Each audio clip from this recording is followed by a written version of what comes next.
जी हाँ, बाखबर ज़राए के हवाले से खबर है कि बीजेपी 2019 के आम इंतखाबात में कौम परस्ती और पाकिस्तान के खिलाफ फिजाई हमले को अहम मौजू बनाने जा रही है। बीजेपी ने चुनाव हिकमत अमली में ये तब्दीली पुलवामा हमले और पाकिस्तान के खिलाफ एयर स्ट्राइक के बाद की। बताया जाता है कि मशहूर नगमा निगार प्रसून जोशी बीजेपी के लिए फिजाई हमले, कौम परस्ती और कौमी सलामती पर नए नगमे तहरीर कर रहे हैं।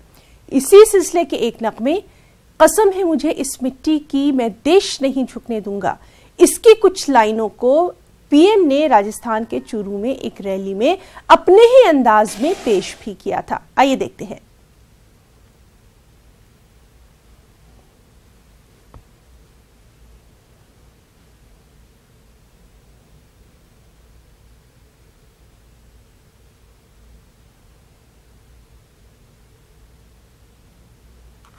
मुझे इस मिट्टी की, मैं दे।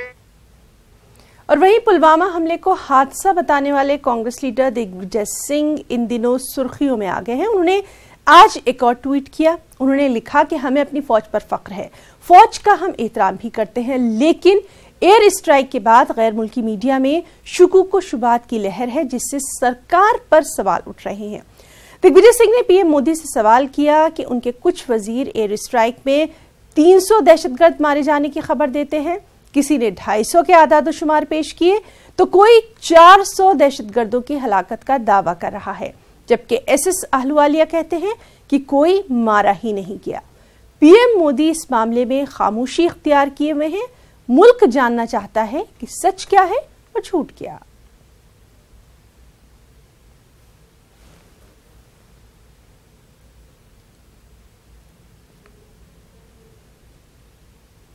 और वहीं इस मामले पर मरकजी वजीर मुख्तार अब्बास नकवी ने कहा कि इंडियन एयर स्ट्राइक में मारे गए दहशतगर्दों की रूह इन लोगों के अंदर दाखिल हो गई है, जिसका इलाज होना ही चाहिए।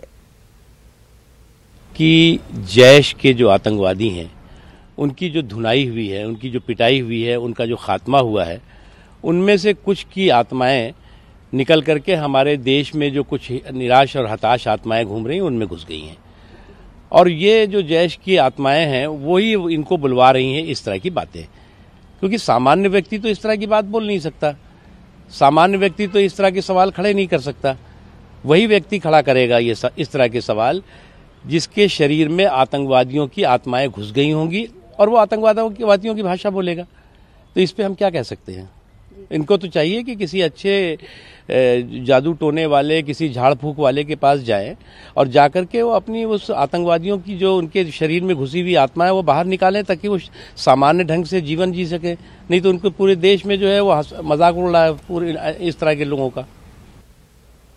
और वहीं मुमलिकती वज़ीर ख़ारजा वीके सिंह ने एयर स्ट्राइक के सबूत मांगने वालों पर निशाना साधा। वीके सिंह ने कहा कि मुल्क को गुमराह करने की ये तमाम तर कोशिशें हैं। शहादत के साथ इतना क्रूड मजाक न करें, इसको कम से कम वो दुर्घटना न कहें। Has Digvijay Singh reduced himself to such a low level that he will call the most heinous terrorist attack on 45 CRPF jawans as an accident? ये सोच है। The BJP would like to know, is all this tweeting a part of a conspiracy? क्योंकि जो भी यहां कहा जा रहा है वो पाकिस्तान में दिखाया जा रहा है। क्या कहा जाए इनके बारे में? वो 10 साल मुख्यमंत्री, ये 10 साल केंद्रीय मंत्री मनमोहन जी की सरकार में, और देश के नामी गिरामी वकील हैं। ये साहब लंदन में जाते हैं, वहां एक रोग एलिमेंट नकाब में भारत की चुनाव प्रक्रिया पर सवाल खड़ा करता है, याद होगा आपको। वहां ये सबूत नहीं मांगते हैं, लेकिन भारत की वायुसेना के शौर्य पर सबूत मांग रहे हैं। क्या मतलब है इसका? गोखले साहब ने क्या कहा था? कोई सिविलियन इंजर्ड नहीं हुआ है, लेकिन टेररिस्ट कैंप पर तो हमला हुआ था। अब इतना क्लियर बोलने पर भी चिदम्बरम साहब नहीं समझते हैं। जो बोल रहे हैं उनको वहां पर भेज देते हैं, वो गिन के आ जाएंगे। एक तरीका तो ये दूसरा तरीका यह है कि जो आप इमेजरी करते हैं उसके बेसिस के ऊपर, जो आपके पास खबर है उसके बेसिस के ऊपर आप आंकलन करते हैं कि ये है, और वो नंबर लोगों को बता दिया जाता है। एग्जैक्ट तभी पता चलेगा जब आप वहां पर होंगे। ये फिजूल की बातें हैं। जनता का समय व्यर्थ करने के लिए, सिर्फ राजनीति करने के लिए, और इनसे बचना चाहिए। भारतीय सेनाएं संविधान की रक्षक हैं, देश की सीमाओं के रक्षक हैं। जिस तरह की फिजूल बातें की गई, उनका ना सिर है, ना पैर है, ना कुछ और है। आतंकी घटना को आप दुर्घटना बता दें, मैं बड़े सम्मान के साथ, और इसको अन्यथा मत लीजिएगा, दिग्विजय सिंह जी से पूछना चाहूंगा, क्या राजीव गांधी जी की हत्या आतंकी घटना थी या दुर्घटना थी? इसका वो जवाब दे दें, उसके बाद हम आगे चलेंगे। आगे बढ़ेंगे। वज़ीर-ए-आज़म नरेंद्र मोदी ने मध्य प्रदेश के धार में अवामी रैली से खिताब किया। इस मौके पर पीएम ने तंज करते हुए अपोजिशन पर निशाना साधा और कहा कि एयर स्ट्राइक का सदमा कुछ लोगों को पहुंच चुका है।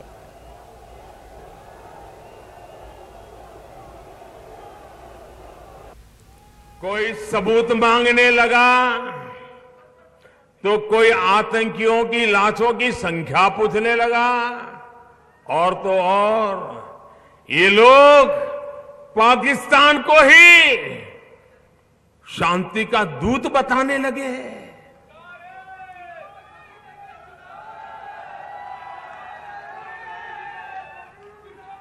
आपने देखा होगा कि यह अंतर्राष्ट्रीय महामिलावट एक सुर में राग आलाप रही है। एक तरफ देश भर में देश को प्यार करने वाले लोग एक हो रहे हैं, तो दूसरी तरफ मोदी की नफरत में सारे मिलावटी लोग चू चू चू चू कर रहे हैं। भारत के बाहर भी सहारा ढूंढ रहे हैं। आज जब आतंकवाद के खिलाफ निर्णायक लड़ाई,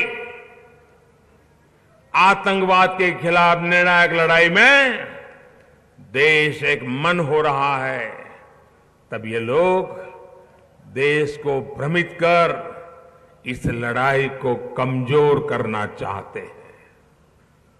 आज जब हमारी सेना का पराक्रम पूरा विश्व मान रहा है, तो ये लोग सेना से ही सबूत मांगकर सेना का मनोबल तोड़ने का प्रयास कर रहे हैं।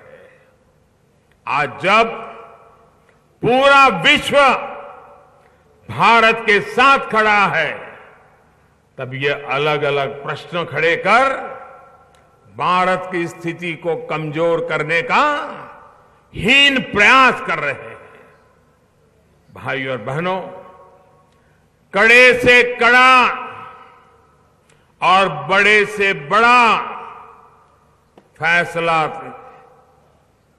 तब आता है, और फैसला लेने का हौसला भी तब आता है जब राष्ट्रहित सर्वोपरि हो, सिर्फ अपना परिवार का हित नहीं।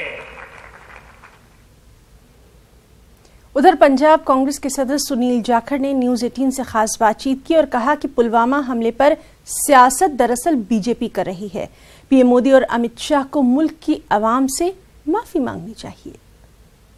अध्यक्ष सुनील जाखड़ हमारे साथ है बात करने के लिए। जाखड़ जी, एयर स्ट्राइक को लेकर आपके कई बड़े नेता अलग अलग बयान दे रहे हैं। ताज़ा बयान दिग्विजय सिंह का आया है, जिसमें उन्होंने जो घटना हुई थी पुलवामा की, उसको एक दुर्घटना बताया है। कैसे देखते हैं उनके बयान को आप?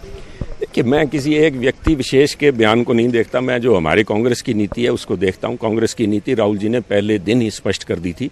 हमें मान है, हमें गर्व है अपनी राष्ट्र की सशस्त्र सेवाओं के ऊपर। We are proud of our air force, we are proud of the bravery of our pilots who went across the border and bombed out the hide of all these terrorist. हमें मान है उनके ऊपर। राष्ट्र हमारी सेनाओं के साथ बिल्कुल वहाँ से कंधे से कंधा मिला के खड़ा है। परंतु आज जो ये बातें उठ रही हैं, इसके अगर तह तक जाएंगे तो आप देखेंगे कि बातें क्यों उठने लगी। सरकार को झूठ बोलने की आदत है, सरकार को झूठी वाई लूटने की आदत है। 350 का आंकड़ा आया, 250 का आंकड़ा आया। आज हुआ क्या है, इस झूठ के ऊपर झूठ बोलने के लिए इनको आज सच्चाई जो है वो छिप गई। सच्चाई ये थी कि आतंकियों का ठिकाना पाकिस्तान में घुस के उसके ऊपर हमला किया गया। मेरी बेनती है, फौज को अपनी इस घटिया राजनीति के दलदल में ना घसीटें, फौज को इनसे दूर रहने दें। फौज देश की है और प्रधानमंत्री जी, आप देश के प्रधानमंत्री हैं, आप बीजेपी के प्रधानमंत्री नहीं हैं। जाखड़ जी, आंकड़ों के फेर में तो आप लोग भी फंसे ना। आपके भी नेता सबूत मांग रहे हैं, आंकड़ों पे कह रहे हैं, कई नेता हैं, कपिल सिब्बल कह रहे हैं कि कितने लोग मरे, ये कौन बताए? ये मसला खुद इन्होंने या तो 350 पे खड़े रहते, फिर 250 पे आ गए। ये चर्चा चालू क्यों हुई? बात तो इसको देखना पड़े, किसने 250-300 के आंकड़े दिए? सुनील जाखड़ के पास तो सैटेलाइट इमेजरी है नहीं, ना ही राहुल जी के पास में है। ये धनोआ जी कह रहे हैं कि एयरफोर्स का ये काम नहीं है, तो एयरफोर्स ने क्या ये आउटसोर्स कर दिया अमित शाह जी को? अमित शाह जी को 250 का आंकड़ा कहां से पता लगा वो बता दें, मसला खत्म करें। जिस भी साथी ने, अगर कांग्रेस के किसी साथी ने इतनी बड़ी भूल की है कि सशस्त्र सेनाओं के ऊपर कोई सवाल उठाया है, तो कांग्रेस उस बात के लिए माफी मांगेगी। सवाल तो उठवाया इनके झूठ ने, उस झूठ को सही साबित करने के लिए झूठ पे झूठ बोलते चले गए सरकार, उसके लिए माफी मांगे, मसला खत्म हो। चलिए दिल्ली का रुख करेंगे, जहां कांग्रेस और आप के दरमियान इत्तेहाद के हवाले से राहुल गांधी की रिहाइशगाह पर एक मैराथन मीटिंग मुनक्किद की गई। इस मीटिंग में दिल्ली कांग्रेस के तमाम बड़े सीनियर लीडर मौजूद रहे। कांग्रेस ने दिल्ली की तमाम लोकसभा सीटों पर अकेले इलेक्शन लड़ने का फैसला कर लिया। राहुल गांधी ने इत्तेहाद के इम्कानात तलाशने के लिए पार्टी के दिल्ली के लीडरों की ये मीटिंग बुलाई थी। जराये के मुताबिक कांग्रेस की मरकजी क़यादत इत्तेहाद की हामी जरूर थी, जबकि रियासती लीडर इसके हक में नजर नहीं आ रहे थे। और इस मामले पर दिल्ली कांग्रेस सदर शीला दीक्षित से हमारी साथी रंजीता झा ने खास बातचीत की। पूर्व मुख्यमंत्री और दिल्ली कांग्रेस की अध्यक्ष शीला दीक्षित हमारे साथ है। शीला जी, आज का जो सबसे बड़ी खबर थी वो ये कि आम आदमी पार्टी और कांग्रेस गठबंधन करने जा रही है 2019 के चुनाव में। आज बैठक हुई आप लोगों की, क्या उस बैठक में निकल कर आया? ये कांग्रेस पार्टी जो है अपने आप चुनाव लड़ेगी, किसी से गठबंधन नहीं करेगी।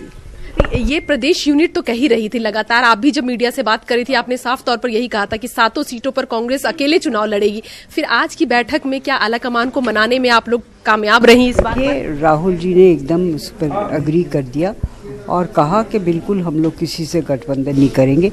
राहुल जी ने कह दिया तो सब स्वीकृति हो गई।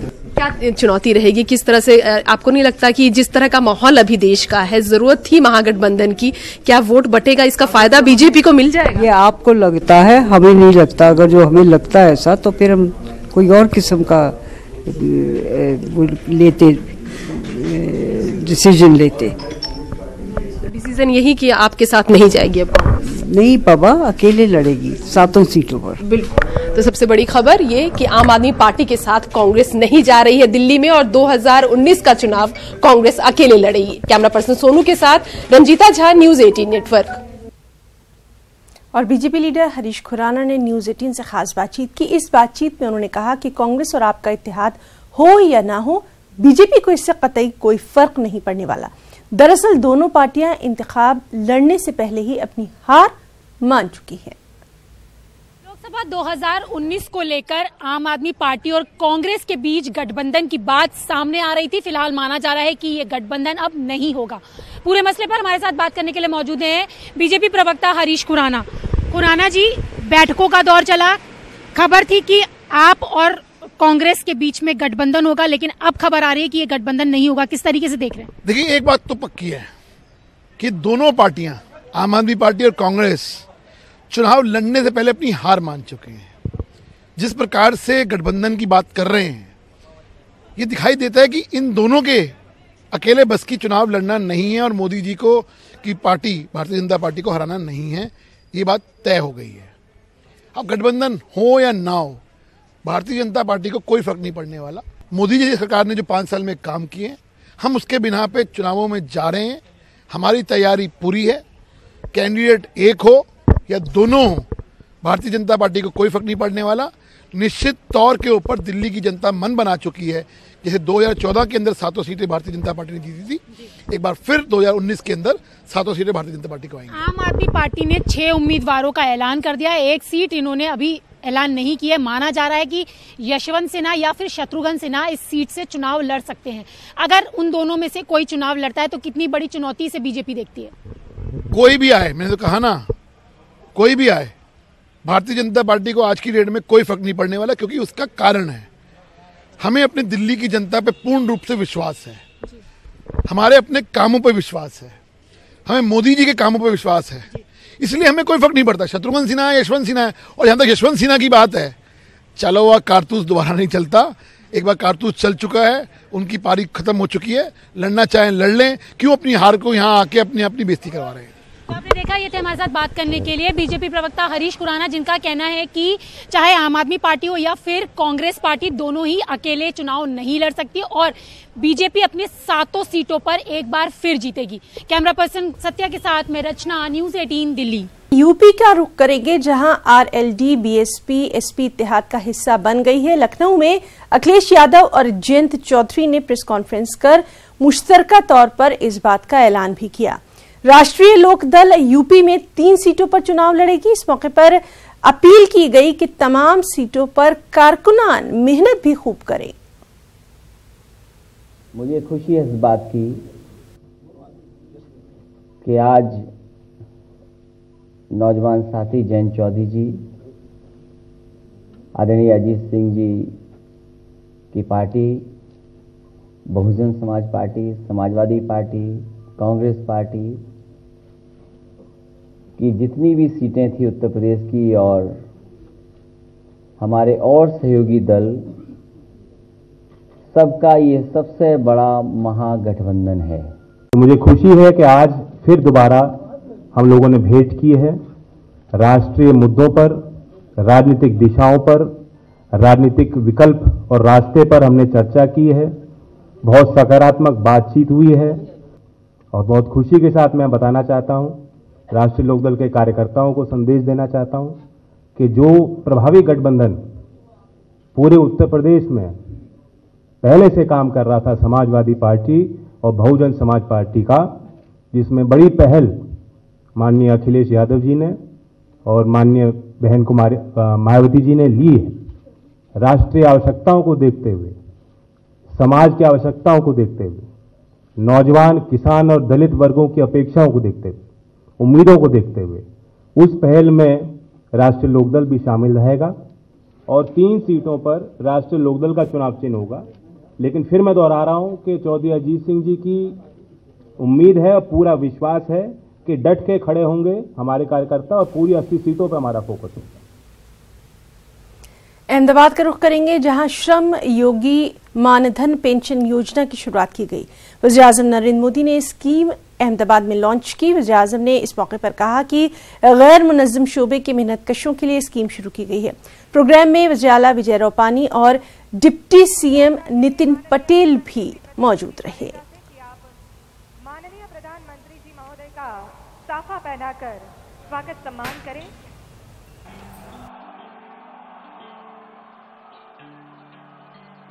विनती करते हैं भारत सरकार के श्रम और इंतखाबात से पहले सियासी पार्टियों को किसानों और गरीबों की फिक्र सताने लगती है। लखनऊ में एक प्रोग्राम में गवर्नर राम नायक ने पेंशन इस्तीफादा करने वालों को रजिस्ट्रेशन कार्ड दे दिया। इस मौके पर उत्तर प्रदेश के नायब वज़ीर आला केशव प्रसाद मौर्य भी मौजूद रहे। उन्होंने कहा कि गरीबों के लिए वज़ीर-ए-आज़म ने जो कदम उठाए हैं वो बेहद काबिल सताइश है। आपकी तालियां इनका उत्साह बढ़ाएंगी। श्री सुनील कुमार यादव, वाहन चालक। मैं अपने आदरणीय प्रधानमंत्री जी का इस बात के लिए अभिनंदन करना चाहूंगा कि उन्होंने गरीब कल्याण के लिए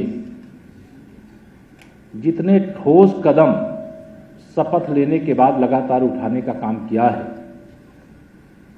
उसकी प्रशंसा के लिए शब्द कम पड़ जाएंगे। चाहे वह गरीबों के जीवन में, चाहे वह मजदूर के रूप में गरीबी का जीवन जी रहे हों, चाहे किसान के रूप में गरीबी के जीवन जी रहे हों, मजदूर और किसान को प्राथमिकता में रख करके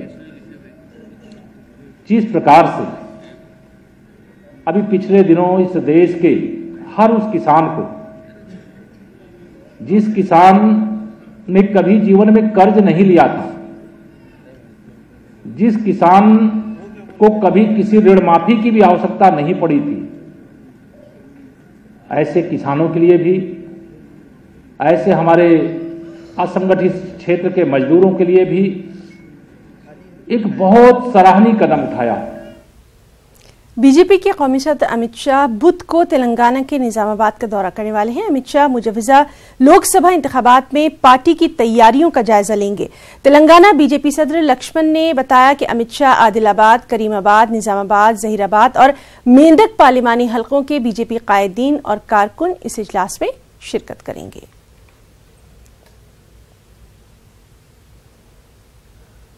तेलंगाना में लोकसभा इंतखाबात के लिए कांग्रेस भी तैयारियां कर रही है। कांग्रेस के कौमी सदर राहुल गांधी 9 मार्च को तेलंगाना का दौरा कर रहे हैं।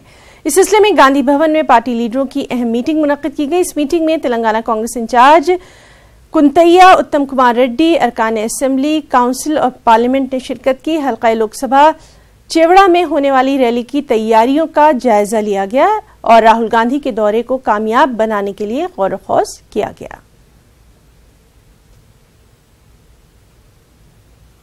तो आज के इलेक्शन एक्सप्रेस में फिलहाल इतना ही। आदाब।